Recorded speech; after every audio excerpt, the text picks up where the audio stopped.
Monster Battles is another entry into the niche but engaging backpack organization featuring player versus player battles that has been drifting along in the background for the last few years. The elements within this genre are oftentimes the same, where you start off with a small storage, expand outwards, and try to fit as many combos as possible while merging together different elements and effects on your way to victory while climbing the leaderboards. While the core gameplay is the same, varying only slightly depending on each title's visual style or mechanics, what kept me coming back is the ease of access, the short time commitment required for a full session, and of course the wide range of possible strategies that continue to go beyond the basic limits of fairness and balance. What stood out to me was not the game's mechanics, but rather the way that it presented itself. With everything bathed in similar shades of dark and light brown, the backpack's differing colors and variations naturally draws the eye, making it the focal point without feeling out of place or too bright. It strikes the balance between being vibrant while also remaining subtle.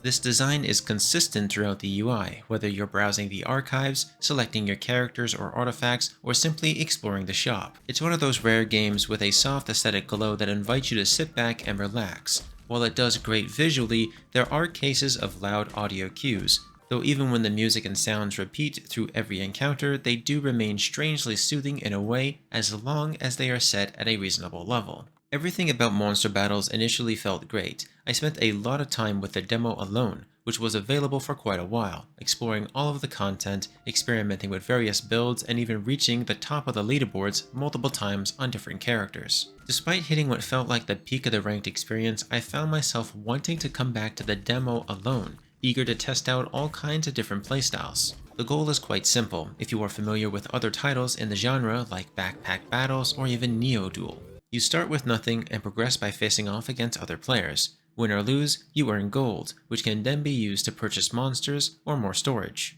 The strategy lies in combining their abilities. For example, Growth triggers at the start of the planning phase, whereas Roar activates at the beginning of combat. Each monster type and their elements bring something new to the table and can be intermingled together. And when you find the right mixture that clicks, builds can become insane. You will continue the loop of battling, preparing, and reorganizing until you've completed all 12 stages. In ranked mode, you can then opt into an additional 4 bonus stages, where you are matched against some of the strongest builds that have made it as far as you have. If you're able to beat them all, you are rewarded with extra rank points and crowns to help you climb the leaderboard.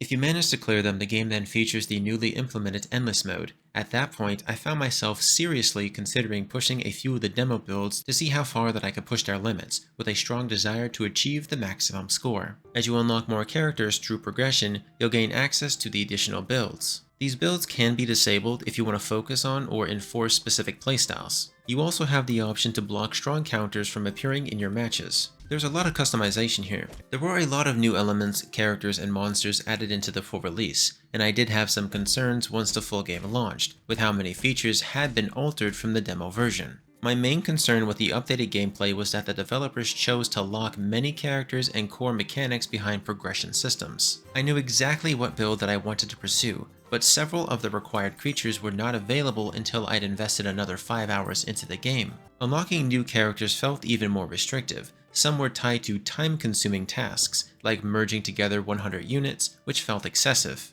To be clear, I spent a significant amount of time with the demo version alone.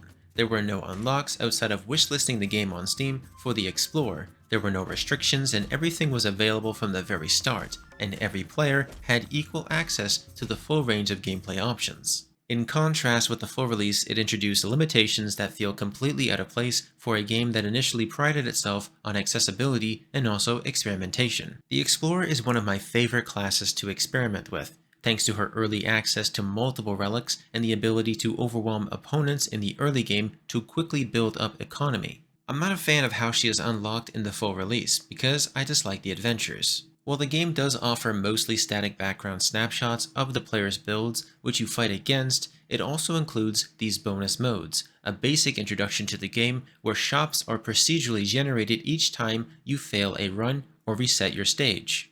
The goal is to progress through a series of stages to defeat the boss and then earn a reward. One of those rewards is the Explorer. The problem that I'm having is that I already know what builds I want to play that can easily breeze through these bosses quickly, but I can't access them because many of the required units are locked behind unlock progression. So playing through the third adventure just to unlock it is a complete waste of my time when the demo previously offered full access for a simple task. The Explorer was originally unlocked by wishlisting the game on Steam, but that approach was later removed following community backlash when they switched it to leave a review with the full release. The fastest and arguably most boring way to do this is to start adventure mode, choose the playstyle that you want, like beasts, and then repeatedly forfeit and refresh each stage until the shop offers nothing but strong options from that faction instead of a mix of other races. This will guarantee that you will breeze through these long drawn out and boring derailments, until you are ultimately forced to restart because the game breaks on you.